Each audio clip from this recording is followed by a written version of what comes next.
तो न्यूक्लियाई है plural of nucleus, plural of nucleus. यहाँ पे बहुत सारे न्यूक्लियस की बात होगी, क्लियर है ना। अब हम लोग न्यूक्लियस को कैसे रिप्रेजेंट करते हैं, सबसे पहले हम लोग यहाँ पे देखेंगे न्यूक्लियस का रिप्रेजेंटेशन।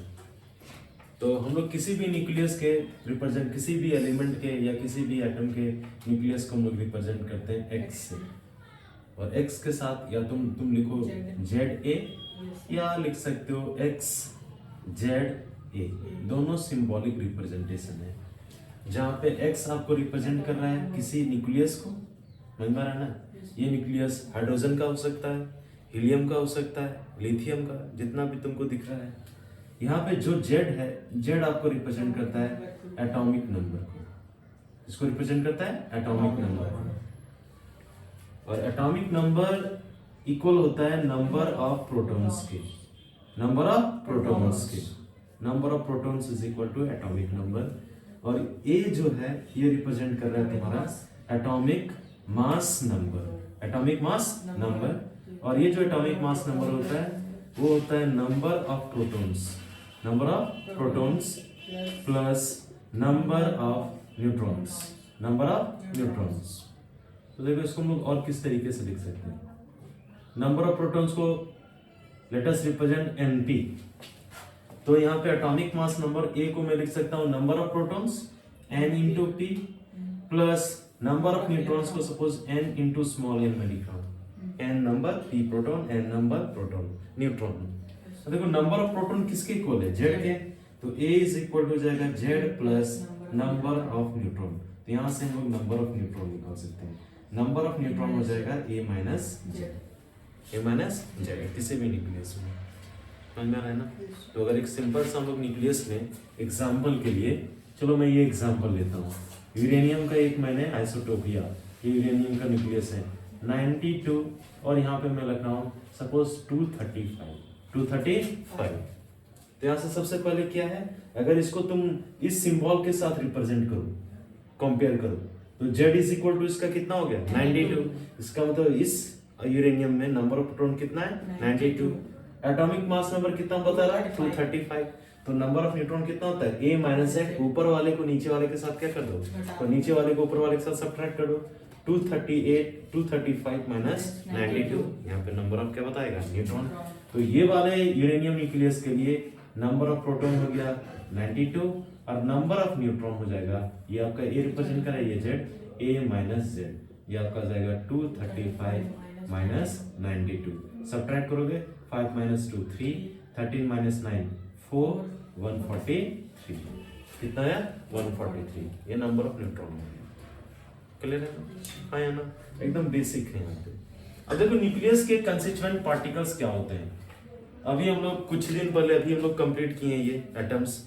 तो एटॉमिक स्ट्रक्चर में हम लोग क्या देखे, न्यूक्लियस जो बेसिकली बना होता है वो होता है प्रोटॉन्स एंड न्यूट्रॉन्स से, प्रोटॉन्स एंड न्यूट्रॉन्स से। प्रोटॉन्स और न्यूट्रॉन से बना होता है न्यूक्लियस। प्रोटॉन आपका है पॉजिटिवली चार्ज, प्रोटॉन क्या है पॉजिटिवली चार्ज, सबसे पहले कुछ पॉइंट्स देखेंगे। और न्यूट्रॉन क्या है, न्यूट्रॉन आपका है न्यूट्रल, न्यूट्रॉन क्या है न्यूट्रल। एज अ होल अगर न्यूक्लियस की मैं बात करता हूँ, proton positively charge, neutrons neutral, nucleus बना हुआ प्रोटॉन और न्यूट्रॉन से। तो एज अ होल न्यूक्लियस क्या होता है, एज अ होल न्यूक्लियस है पॉजिटिवली चार्ज, क्या है पॉजिटिवली चार्ज, क्लियर है ना। अब देखो न्यूक्लियस का डिस्कवरी किसने किया था हम लोग जानते हैं, रदरफोर्ड डिस्कवर्ड द न्यूक्लियस। सबसे पहले कॉन्सेप्ट न्यूक्लियस का रदरफोर्ड ने दिया था अल्फा स्कैटरिंग एक्सपेरिमेंट के बाद। तो न्यूक्लियस को डिस्कवर किसने किया था, रदरफोर्ड ने, क्लियर है। अब देखेंगे हम लोग कुछ टर्म्स देखेंगे, पॉजिटिवली चार्ज ये हो गया, न्यूट्रल हो गया न्यूट्रॉन्स। हम लोग देखेंगे मास ऑफ प्रोटॉन कितना होता है। मास ऑफ प्रोटॉन अगर हम लोग सिंपल टर्म में लिखते हैं तो हम लोग लिखते हैं 1 पॉइंट, अगर बुक तुम्हारे पास होगा तो देख लेना 1.67 समथिंग हम लोग लेते हैं, या 6 हाँ 1.69 नहीं 9 नहीं होगा 7 होगा 1.6749 into 10 to the power -27 kg ये होता है। मास ऑफ न्यूट्रॉन थोड़ा सा इससे ज्यादा होता है, ये होता है 1.69 और 89 समथिंग कुछ होता है, यहाँ पे 8 होगा 847 या कुछ करके होता है, into 10 to the power -27 kg। यहाँ तक तो सेम है, आगे वाला बढ़ जा रहा है। तो mass of neutron mass of proton approximately दोनों सेम मान सकते हो, otherwise mass of neutron mass of proton से क्या होता है, ज्यादा होता है। क्लियर है? ये 2-3 टर्म हम लोग देख रहे हैं। अब क्या है कि हम लोग यहाँ पे जब मास न्यूक्लियस का मेजर करेंगे, मास हम लोग जब मेजर करेंगे न्यूक्लियस का, तो हम लोग बड़े वाले यूनिट में नहीं यूज करते हैं। किलोग्राम बड़ा यूनिट बन जाता है। किलोग्राम क्या बन जाता है, बड़ा यूनिट। तो हम लोग छोटे सिस्टम के लिए इससे छोटा यूनिट हम लोग यूज करेंगे, तो हम लोग उसको बोलते हैं एटॉमिक मास यूनिट। क्या बोलते हैं, एटॉमिक मास यूनिट। तो एटॉमिक मास यूनिट क्या होता है वो हम लोग देखेंगे। तो एटॉमिक मास यूनिट का बहुत ही सिंपल डेफिनेशन है, एटॉमिक मास यूनिट, जिसको हम लोग AMU भी बोलते हैं या U से भी रिप्रेजेंट करते हैं। कैसे रिप्रेजेंट करते हैं, U से। तो 1U यानी 1 atomic unified atomic mass unit होता है 1/12 ऑफ मास ऑफ C12। तो कार्बन के 2 आइसोटोप्स हैं, तो C12 एटम का जो मास होगा वही आपका क्या होगा, आपका एटॉमिक मास यूनिट। तो हम लोग लेंगे 1/12 into mass of C12, C612। तो ये अगर आप एटम लोगे इसका न्यूक्लियस का, तो आपका कितना मास होगा 1/12। कितने प्रोटॉन्स हैं, 6 इंटू MP। न्यूट्रॉन्स कितना है, 12 - 6 इंटू Mn। इसको सॉल्व करो तो ये जो वैल्यू आएगा वही आपका क्या आएगा, atomic mass unit. Atomic mass unit. Clear है ना? प्रोटॉन और इलेक्ट्रॉन 6 अगर निकाल भी दोगे तो हो जाएगा 1/2 into mass of proton plus mass of neutron. तो प्रोटॉन और न्यूट्रॉन का एवरेज मास डिवाइडेड बाय 2, ही आपका क्या कहलाता है, एटॉमिक मास यूनिट। क्या कहलाता है, एटॉमिक मास यूनिट। तो ये आपका एटॉमिक मास यूनिट हो गया। कोई दिक्कत है क्या? हम लोग देखेंगे न्यूक्लियर डेंसिटी। न्यूक्लियर डेंसिटी, किसी भी न्यूक्लियस का डेंसिटी कितना होता है। लेकिन न्यूक्लियर डेंसिटी पढ़ने से पहले हम लोग देखेंगे, ये तो एटॉमिक मास यूनिट हो गया। नेक्स्ट हम लोग देखेंगे size of nucleus. Size of nucleus, nucleus का साइज क्या होता है। तो न्यूक्लियस का साइज, अगर कोई भी न्यूक्लियस X है, न्यूक्लियस को हम लोग X से रिप्रेजेंट करते हैं, इसका एटॉमिक नंबर Z, इसका एटॉमिक मास नंबर A, यही ना है। तो न्यूक्लियस के साइज को जो डिटरमाइन करेगा वो उसका है एटॉमिक मास नंबर। क्या है, एटॉमिक मास नंबर। तो अगर हम लोग इसके साइज को R से रिप्रेजेंट करते हैं, अगर स्फेरिकल आप न्यूक्लियस ले रहे हो, क्लियर है ना, तो उसका साइज किससे डिटरमाइन होगा, उसका रेडियस से। तो size of nucleus directly proportional होता है एटॉमिक मास नंबर के 1/3 पावर। क्लियर है ना? और यहाँ से जब हम लोग हटाते हैं तो एक कांस्टेंट देते हैं R0। R0 की कांस्टेंट है A into 1 to the power A into R is equal to R0 A to the power 1/3। ये फॉर्मूला याद रखना डायरेक्ट। क्लियर है ना? Means how the size of the nucleus is related with its atomic mass number. Size of the nucleus is directly proportional to the 1/3 power of atomic mass number. तो जिसका atomic mass number ज्यादा उसका size nucleus का क्या ज्यादा directly proportional है ना। या अगर साइज निकाल लियो तो डेंसिटी भी हम लोग निकाल सकते हैं। क्या निकाल सकते हैं, डेंसिटी, न्यूक्लियर डेंसिटी। तो न्यूक्लियर डेंसिटी मेरे पास कितना होगा, न्यूक्लियर डेंसिटी हम लोग इजीली फाइंड कर सकते हैं। जनरली मास डेंसिटी का जो फॉर्मूला होता है, डेंसिटी इज इक्वल टू होता है mass by volume. Mass by volume है नहीं। तो यहाँ पे सबसे पहले देखो नंबर ऑफ प्रोटॉन्स कितने हैं, नंबर ऑफ प्रोटॉन्स हो गए हैं Z। अरे बोलो यार। और नंबर ऑफ न्यूट्रॉन्स कितने हैं, नंबर ऑफ न्यूट्रॉन्स है A माइनस Z। अरे बोलो, न्यूक्लियस तो प्रोटॉन और न्यूट्रॉन से बना होता है, न्यूट्रॉन और प्रोटॉन से। तो हम लोग मास लिख लेते हैं। ये अगर न्यूक्लियस का न्यूक्लियर डेंसिटी फाइंड करना है तो आपका मास ऑफ प्रोटॉन MP हो जाएगा Z into MP plus A minus Z into Mn। अरे बोल सकते हैं। और कितना होता है, या इसको अगर ऐसे ना लिख के मैं डायरेक्ट लिखूं, इसको ना इतना में करके एक अप्रोक्सीमेशन में कर लूं। क्या कर लूं, अप्रोक्सीमेशन। ये बता रहा प्रोटॉन और न्यूट्रॉन दोनों का नंबर मिला के एटॉमिक मास नंबर A ना, number of proton plus number of neutron. और प्रोटॉन न्यूट्रॉन का मास दोनों का क्या होता है, सेम। तो मैं टोटल मास में मान लेता हूँ number of protons plus neutron A हो गया, और एक का मास में मान लेता हूँ M। क्या मान लेता हूँ, M। MP ले लो या M ले लो। टोटल मास आ गया न्यूक्लियस का, और वॉल्यूम कितना होगा 4/3 पाई R क्यूब। अगर न्यूक्लियस स्फेरिकल है तो स्फीयर का वॉल्यूम होता है 4/3 पाई आर क्यूब, जहाँ पे आर बता रहा है रेडियस। तो डेंसिटी जो होगा न्यूक्लियर डेंसिटी आपका हो जाएगा A into M P 4/3 pi R cube. R का वैल्यू हम लोग यहाँ से पुट करते हैं, ठीक है ना। तो हो जाएगा R naught A to the power 1/3 cube करोगे 3 क्या हो जाएगा कैंसिल, ये आर नॉट क्यूब हो जाएगा। तो डेंसिटी इज इक्वल टू मेरे को हो जाएगा A into M P divided by 4/3 pi into R naught का क्यूब इंटू ए का क्यूब। ए क्यूब से 3 कैंसिल हो गया, ए बच गया, ए कैंसिल। तो हो जाएगा M P divided by 4/3 pi R naught का क्यूब, जो कि है कांस्टेंट, जो कि क्या है कांस्टेंट। इसका मतलब न्यूक्लियर डेंसिटी क्या होता है कांस्टेंट। तो हर एक एलिमेंट का जो न्यूक्लियस होगा उसकी जो न्यूक्लियर डेंसिटी होगी ऑलमोस्ट क्या होगा कांस्टेंट। क्या होगा कांस्टेंट। न्यूक्लियर डेंसिटी में बोल सकते हैं इंडिपेंडेंट ऑफ क्या है मास नंबर, लेकिन न्यूक्लियस का साइज, न्यूक्लियस का मास, एटॉमिक मास नंबर ए पे डिपेंड करेगा, लेकिन इसकी डेंसिटी ए का क्या होगा इंडिपेंडेंट होगा। क्या होगा इंडिपेंडेंट होगा। तो ये एक्सप्रेशन लाके निकाल के रख देना, क्लियर है ना। तो यहाँ पे आपका atomic mass net, size of nucleus, nuclear density में करना। नेक्स्ट है हमारा मास डिफेक्ट। क्या है मास डिफेक्ट। अब देखो ये मास डिफेक्ट होता क्या है। मास डिफेक्ट को हम लोग डेल्टा एम से रिप्रेजेंट करते हैं, समझ में आ रहा है ना। ये बेसिकली डिफरेंस इन मास है। तो इसको एकदम बहुत आसान तरीके से समझो कि न्यूक्लियस जो बना होता है वो प्रोटॉन और न्यूट्रॉन से बना हुआ है। अब प्रोटॉन और न्यूट्रॉन इसके कंस्टिट्यूएंट पार्टिकल्स हैं। प्रोटॉन और न्यूट्रॉन इसके क्या है कंस्टिट्यूएंट पार्टिकल्स हैं न्यूक्लियस के।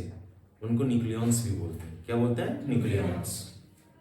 तब जब प्रोटॉन और न्यूट्रॉन मिलके एक न्यूक्लियस बनाया तो जो मास होगा न्यूक्लियस का, प्रोटॉन न्यूट्रॉन आया न्यूक्लियस बनाया, उसके बाद जो आपका न्यूक्लियस का मास होगा, और जब बनाया नहीं था जिससे बना हुआ है प्रोटॉन न्यूट्रॉन से बना हुआ है, उसका मास में हमेशा एक डिफरेंस होगा।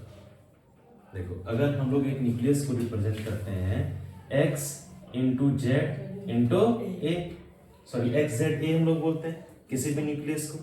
यहाँ पे जेड क्या बता रहा है, जेड आपका बता रहा है एटॉमिक नंबर। जेड क्या बता रहा है एटॉमिक नंबर, या तुम बता सकते हो नंबर ऑफ प्रोटॉन। ए बता रहा है number of atomic mass number, atomic mass number. Atomic mass number होता है number of proton plus number of neutron. तो प्रोटॉन और न्यूट्रॉन मिलके आपका न्यूक्लियस बना हुआ है ना।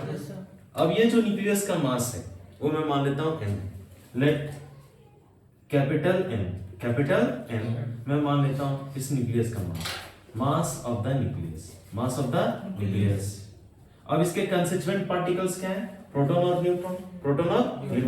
तो मैं निकालता हूं mass of its constituent particles. It's means यहां पे न्यूक्लियस का कंस्टिट्यूएंट पार्टिकल्स। सबसे पहले बताओ कि यहाँ पे नंबर ऑफ प्रोटॉन कितना है जेड, कितना है जेड, और एक प्रोटॉन का मास कितना होता है mp।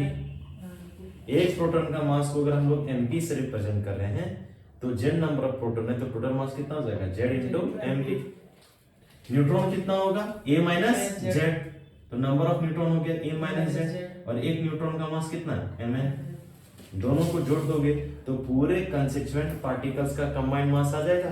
ये जो मास दिख रहा है, अरे बोलो यार, और ये वाला मास तुम्हें लगना चाहिए कि दोनों सेम होगा। क्या होगा सेम, क्योंकि ये न्यूक्लियस बेसिकली इन्हीं लोग से मिलकर बना हुआ है। लेकिन ऐसा नहीं होता है, ये दोनों के मास में क्या होगा हमेशा डिफरेंस। ये वाला मास बेसिकली ज्यादा होता है। इसके कंस्टिट्यूएंट पार्टिकल्स का कंबाइंड मास न्यूक्लियस बनता है जो, उसके मास से हमेशा क्या होता है ज्यादा। यही डिफरेंस इन मास को हम लोग बोलते हैं मास डिफेक्ट। क्या बोलते हैं मास डिफेक्ट। तो मास डिफेक्ट हुआ difference in mass of the nucleus and it's constituent particles. Nucleus का मास और उसके कंस्टिट्यूएंट पार्टिकल्स का कंबाइंड मास का जो डिफरेंस आएगा वही क्या कहलाएगा मास डिफेक्ट। तो मास डिफेक्ट डेल्टा एम किसी भी न्यूक्लियस का अगर निकालना है तो ये हो जाएगा Z into M P plus A minus Z into M N. ये कंबाइंड मास बताएगा किसका बताएगा कंस्टिट्यूएंट पार्टिकल्स का, और minus mass of the nucleus, यही कहलाएगा मास डिफेक्ट। क्या आएगा मास डिफेक्ट। अब ये मास गया कहां पे, ये जो मास का डिफरेंस आ रहा है वो गया कहां से, तो आइंस्टाइन का एक बहुत फेमस एनर्जी इक्वेशन है जिसको हम लोग बोलते हैं mass energy equivalence equation, E is equal to delta M C square. तो बेसिकली ये जो difference in mass delta M आया वो कन्वर्ट हो गया एनर्जी में। Energy can be converted into mass and mass can be converted into energy, mass can be converted into energy, और इसका वाइस वर्सा भी एप्लीकेबल है। अरे हाँ नहीं, इसी को हम बोलते हैं एनर्जी मास आइंस्टाइन मास एनर्जी इक्विवेलेंस। तो ये एनर्जी जो आया है वो आपका न्यूक्लियस को बाइंड करने में यूज हुआ, इसको हम लोग बोलते हैं बाइंडिंग एनर्जी। क्या बोलते हैं? बाइंडिंग एनर्जी, ई बी, और ये बेसिकली इक्वल होगा delta M into C square. हम लोग कौन सा इक्वेशन यूज किए हैं? हम लोग इक्वेशन यूज किए हैं E is equal to M C square, E is equal to M C square. तो मास की equivalent energy E according to Einstein equation, mass convert होता है एनर्जी। अगर m मास है तो उसकी इक्विवेलेंट एनर्जी होगा E is equal to M C square. यहाँ पे c है स्पीड ऑफ लाइट, c क्या है? Speed of light. तो हम लोग बाइंडिंग एनर्जी को कैसे एक्सप्लेन करेंगे या कैसे इसको डिफाइन करेंगे? तो बाइंडिंग एनर्जी आप दो टर्म में बोल सकते हो कि टोटल एनर्जी जो खर्च हुआ प्रोटॉन्स और न्यूट्रॉन्स को बाइंड करने में न्यूक्लियस के अंदर। अगर एक न्यूक्लियस ब्रेक करेगा फिर से वो कंस्टिट्यूएंट पार्टिकल्स में आपका ब्रेक करेगा, तो अपने कंस्टिट्यूएंट पार्टिकल्स में जब ब्रेक करेगा तो जितना एनर्जी लिबरेट होता है, नहीं जितना एनर्जी आप सप्लाई करो इसको डिवाइड करने के लिए। फिर से सुन, बाइंडिंग एनर्जी हम लोग बोलते हैं कि कितना एनर्जी लगा, हाँ या नहीं, प्रोटॉन्स और न्यूट्रॉन्स को बाइंड करने के लिए। अब उसको तोड़ने के लिए भी एनर्जी आपको चाहिए, तो कितना एनर्जी तुम्हें चाहिए एक न्यूक्लियस को तोड़ने के लिए ताकि वो अपने कंस्टिट्यूएंट पार्टिकल्स में अलग अलग सारे पार्टिकल्स हो जाए। तो energy required to break a nucleus into its constituent particles, उसी को बोलते हैं बाइंडिंग एनर्जी। और बाइंडिंग एनर्जी होगा delta M into C square, क्योंकि इतना ही एनर्जी इसको बाइंड करने में लगा था तो इतना ही एनर्जी इसको ब्रेक करने में भी लगेगा। हाँ या ना बोल? सिंपल। तो ये बाइंडिंग एनर्जी है। उसके बाद आता है binding energy per nucleon. Binding energy per nucleon, nucleon अभी बताए थे। न्यूक्लियस के अंदर जो आपके कंस्टिट्यूएंट पार्टिकल्स हैं उसको क्या बोलते हैं? न्यूक्लियन।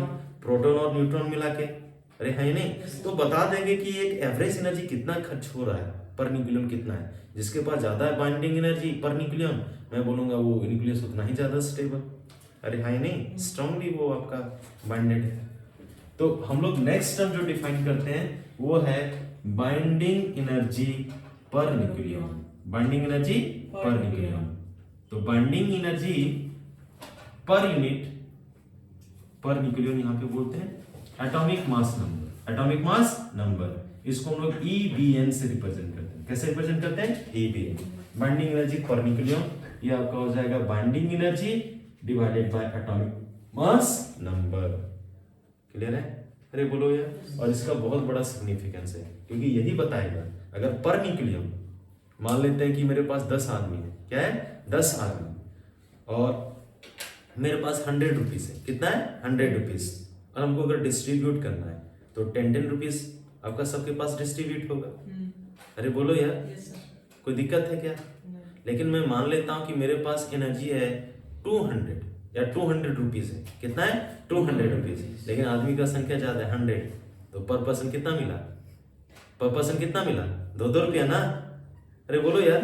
लेकिन एक केस में अमाउंट ज्यादा है लेकिन बाइंडिंग पर पर्सन अमाउंट क्या हो गया है? कम। लेकिन एक में बाइंडिंग एनर्जी कम है लेकिन पर पर्सन क्या है? ज्यादा। तो ये बहुत बड़ा डिटरमाइनिंग फैक्टर होता है। इसलिए हम लोग पढ़ते हैं बाइंडिंग एनर्जी पर न्यूक्लियन। ज्यादा बाइंडिंग एनर्जी से फर्क नहीं पड़ता है, फर्क ये पड़ेगा कि पर यूनिट या पर न्यूक्लियन बाइंडिंग एनर्जी कितना खर्च हो रहा है। जिसके पास ज्यादा बाइंडिंग एनर्जी पर न्यूक्लियन वो उतना ही ज्यादा क्या होगा? स्टेबल। वो न्यूक्लियस उतना ही ज्यादा स्टेबल होगा। जिसका बाइंडिंग एनर्जी पर न्यूक्लियन कम वो उतना ही कम स्टेबल होगा। ये तुम्हें दिमाग में रखना। क्लियर है ना? तो ये 3 टर्म्स हो गया, मास डिफेक्ट, बाइंडिंग एनर्जी। यहाँ पे हमने इक्वेशन भी एक्सप्लेन कर दिया, आइंस्टाइन मास एनर्जी इक्विवेलेंस और बाइंडिंग एनर्जी पर न्यूक्लियन। एक छोटा छोटा टर्म है, एकदम कॉपी करो। ये है तुम्हारा binding energy curve. Binding energy curve initial से देखते हैं। ये हम लोग प्लॉट करते हैं binding energy per nucleon versus atomic mass number versus atomic mass number. तो अभी मैं बताया था कि बाइंडिंग एनर्जी पर न्यूक्लियन क्या क्या सिग्निफिकेंस है।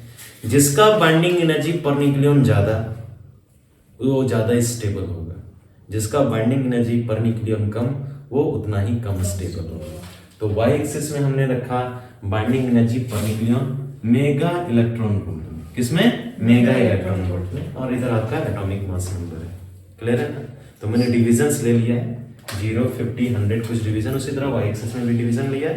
मैंने क्लासिफाई किया है न्यूक्लियस को, A less than 30 light nuclei, A greater than 170 heavy nuclei, और जिनकी वैल्यू लाई करेगी, जिनकी एटॉमिक मास नंबर की वैल्यू बिटवीन 30 और 170 के लाई करेगा, उसको हम लोग मॉडरेट के रेंज में रखेंगे। क्लियर है ना? तो स्टार्ट होता है, देखो यहाँ पे आप देख सकते हो, ये तुम्हारे लाइट न्यूक्लियाई है, ये यहाँ पे देखो ये हाइड्रोजन का आइसोटोप है 1H2 1H2। उसके बाद नेक्स्ट आपका बाइंडिंग एनर्जी बढ़ रहा है, ये है 1H3, क्या है 1H3। उसके बाद यहाँ पे ध्यान देना एकदम, उसके बाद देखो बाइंडिंग एनर्जी शार्पली इंक्रीज कर रहा है, बहुत ज्यादा हाई हो जा रहा है, ये है आपका हीलियम। ये क्या है? Helium 42He।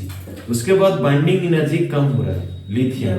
इसका मतलब हीलियम ज्यादा स्टेबल है लिथियम का, उसका न्यूक्लियस।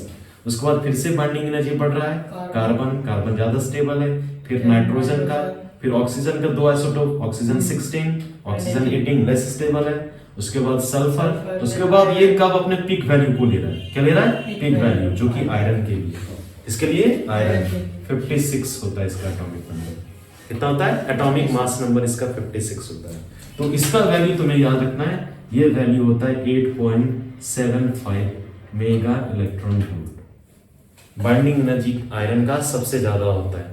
तो सबसे पहले देखो यहाँ ध्यान दो, बाइंडिंग एनर्जी बहुत कम है, ये देखो हाइड्रोजन आइसोटोप्स के लिए बाइंडिंग एनर्जी पर न्यूक्लियन का वैल्यू क्या है? Very less. फिर आगे तुम बढ़ रहे हो लाइट न्यूक्लियाई के रेंज में, 50 या 30 से नीचे अगर तुम आओगे, 50 खास है 25, इधर वाले रेंज में रह रहे हो, इनका बाइंडिंग एनर्जी पर न्यूक्लियन क्या है? बहुत कम है, देखो 8 से कम ही है। अरे हाँ नहीं, ये वाला 8 के देखो रेंज नीचे है। इवन तुम हाइड्रोजन के आइसोटोप्स को अगर देखोगे तो 4 से भी नीचे। अरे बोलो यार। तो मैं बोलूंगा कि अगर ये दो आइसोटोप्स हाइड्रोजन के कंबाइन कर जाए, क्या कर जाए? कंबाइन कर जाए, फ्यूज कर जाए हाई टेम्परेचर में, तो अगर ये फ्यूज करेंगे, दो छोटा छोटा न्यूक्लियस अगर फ्यूज करेंगे तो बड़ा न्यूक्लियस बनाएगा ना, हीलियम न्यूक्लियस बना सकता है। और हीलियम का देखो 6 से क्या है? ज्यादा, मोर स्टेबल। क्या है? More stable. यही रीजन होता है कि एग्जाम में तुम्हारा जो आएगा कि how we can explain nuclear fusion and nuclear fission on the basis of binding energy curve.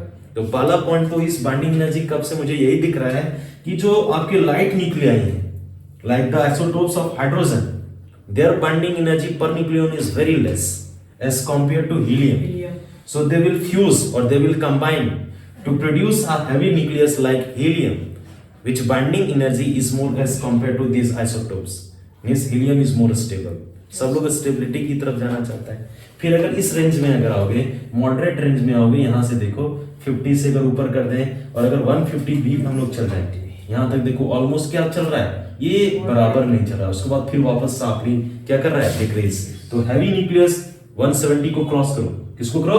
170 को क्रॉस करो, तो देखोगे कि फिर से बाइंडिंग एनर्जी क्या करना रहा है? डिक्रीज। पहले तो ऊपर जा रहा है, फिर ऊपर से किधर आ रहा है? नीचे आ रहा है।